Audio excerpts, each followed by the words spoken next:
Commandos are defined by their spirit. The spirit to hold yourself to the highest standard and to be able to quickly respond and adapt to challenges that lay ahead. Above all else, it's rising to that challenge with cheerfulness and determination.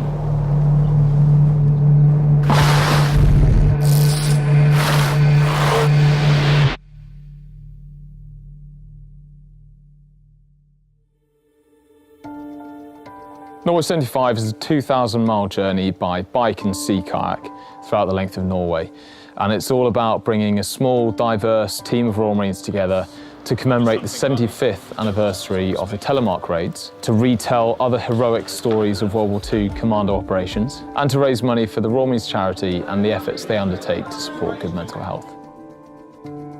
As a Royal Marine, we do have that special relationship with the Norwegians, and that was really born out of World War II. There's so many untold stories and so many acts of heroism and bravery. The history is so rich out there, so that's going to be a huge part of what we're doing out there, not only the physical aspect of it, but retelling these raids that have happened. So the route starts on the Norwegian-Russian border, some 500 kilometres into the Arctic Circle, and essentially handrails the majority of the Norwegian coastline before moving inland to commemorate the 75th anniversary of the Telemark raids in the Hardangervidda National Park. The key thing that we need to nail as a team is actually getting time on the water and getting time in the kayaks, because that's where the unknown is, that's where the risk is, because weather can change so quickly and the water conditions in northern Norway can be pretty extreme. We've now got a 4-day drive up to the Norwegian-Russian border, which is going to be an epic in itself. I think we're all excited, we're all ready to go, and I think everyone just wants to get underway with the challenge.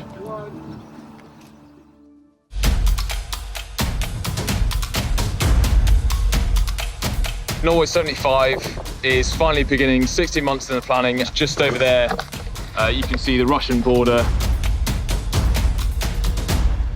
I don't think we fully appreciated how harsh summer can still be in the northern part of Norway.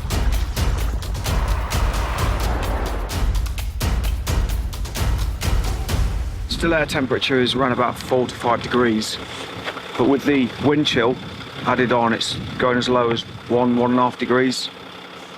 Obviously it's mid-June, but we are inside the Arctic Circle, so I suppose it's going to be cold. We've just finished 550k on the bikes over 4 days.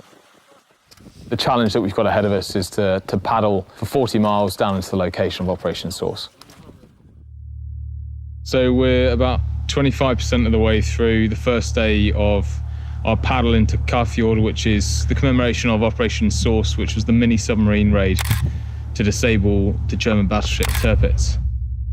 Behind me here is where the ex-submarines came into the fjord and then moved down to find Tirpitz, which was moored a bit further down the fjord.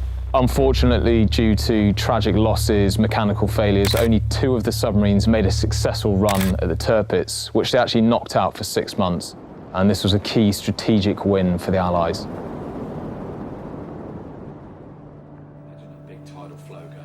Lee Waters, being a former Royal Marine, now sea kayak guide, joined us about 5 days into the journey.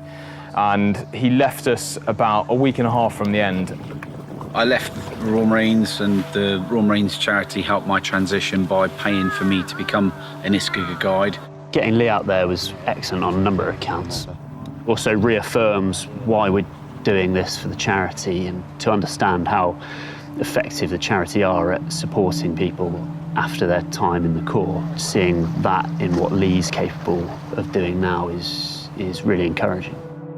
I thought I was bulletproof up until the point I got shot on operational tour, and then very quickly realised that actually no, I'm very fragile like every other human that walks this earth. And going out and discovering sea kayaking, it gave me a means of clearing my thoughts, getting out in the wild and just feeling free, feeling alive again. Coming out here, it's been an amazing experience. It's been breathtaking, to say the least.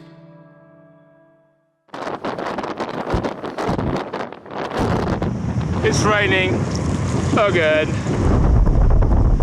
Pretty grey, overcast. There's some amazing scenery, but we can just see cloud.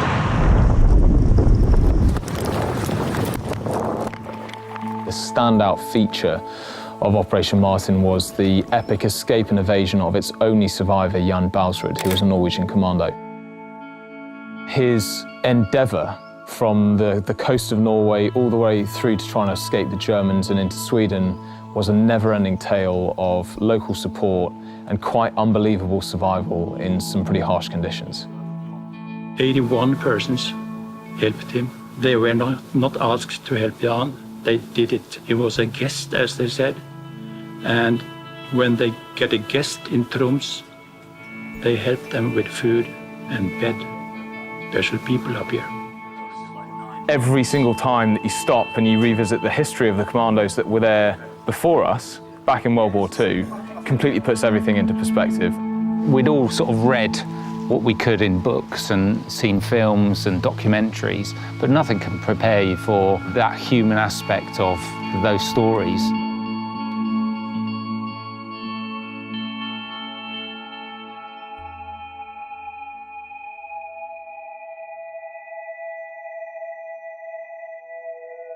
And the sun is out.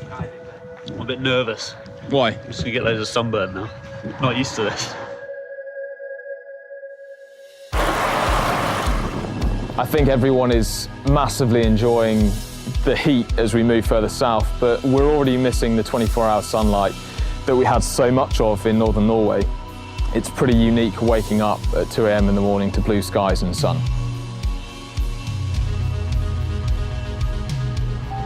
I know this person. Hello, Tim, how are you? Pip joined us for a week to help add diversity to the team, to provide a different perspective on things, but above all else, to help share what our story's all about. Pip was an absolute breath of fresh air to have her along for a week. Just brought a different dynamic to the team. Somebody who's obviously non-military and just thinks about things and does things in a different way. I'm in so much pain. These guys are amazing. Literally pushing me up the hill because my legs have gone to jelly.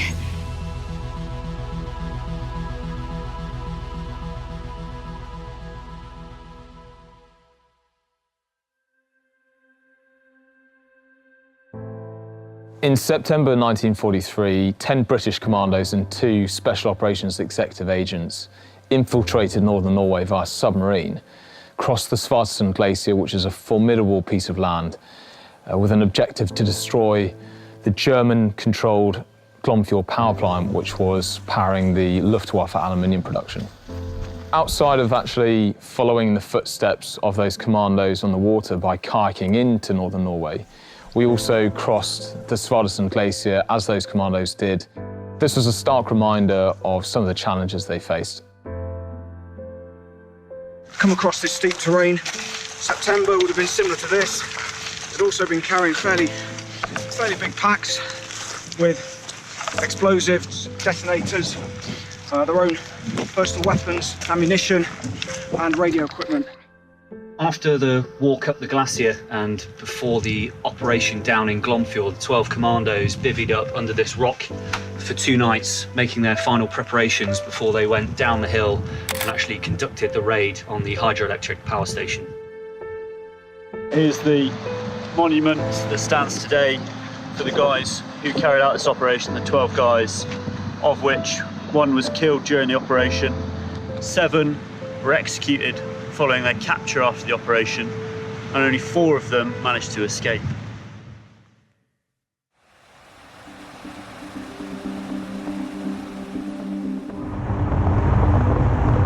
So we're taking the boats down to the shore for the last paddle of Norway 75. It's about making the crossing from Molde further south, across the island chains, across the deep fjords, before we move inland to commemorate the 75th anniversary of Operation Countryside.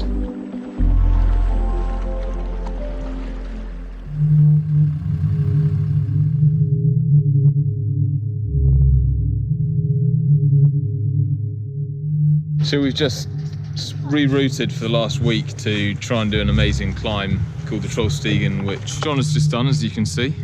However, the weather is absolutely gipping and we can't see a thing. It's like when you're in the shower and you try and look up at the shower head, it's sort of like that.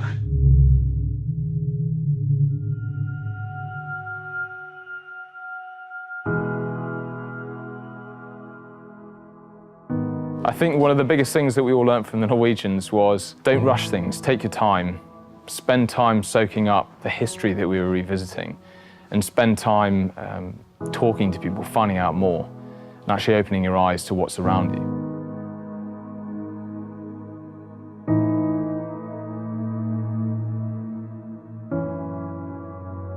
The gunner-side operation was a crescendo of the telemark raids as a whole. And the telemark raids were the Allied efforts to halt the nuclear weapon development in the local area by the Nazis. This raid was actually carried out by Norwegian commandos to take out the nuclear facilities within the Embark heavy water plant.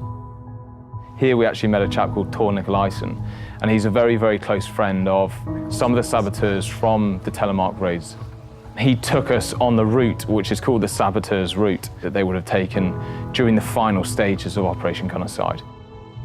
We actually managed to hear these basically first-hand stories from him of what he'd been told by them, and it was told with such passion. For him to be able to recount very personal stories to us of his experience working with those guys and their very personal responses to him as well, that was pretty special, I think, for all of us. We're walking across the bridge now, over the gorge from the Embark heavy water plant, and this was, I guess, this is the end of the last Commando raid that we cover. And it's been an incredible journey.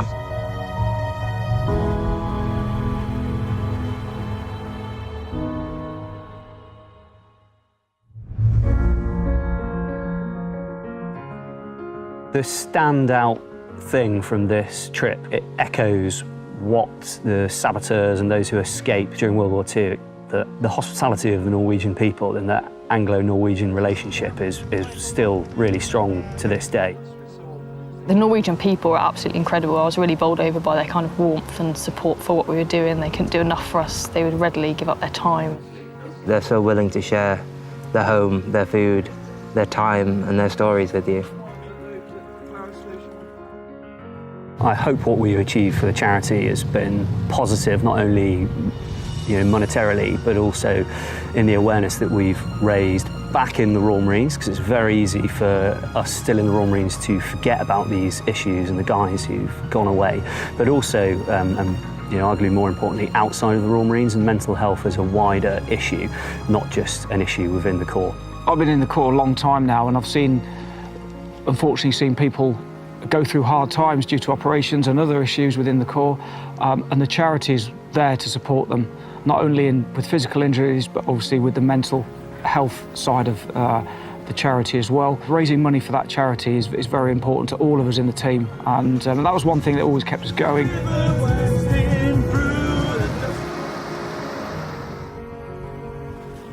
We had a number of objectives that we wanted to hit with Norway 75. And I think we've achieved all of them and more.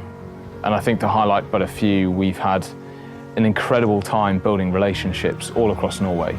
I think that we've been able to retell a huge amount of history from World War II that is so pertinent to us as Royal Marine Commandos.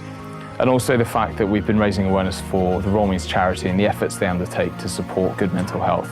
And so I hope that we can keep building upon those in the next couple of months, hopefully in the next year and beyond, by keeping this history alive and keeping this experience alive.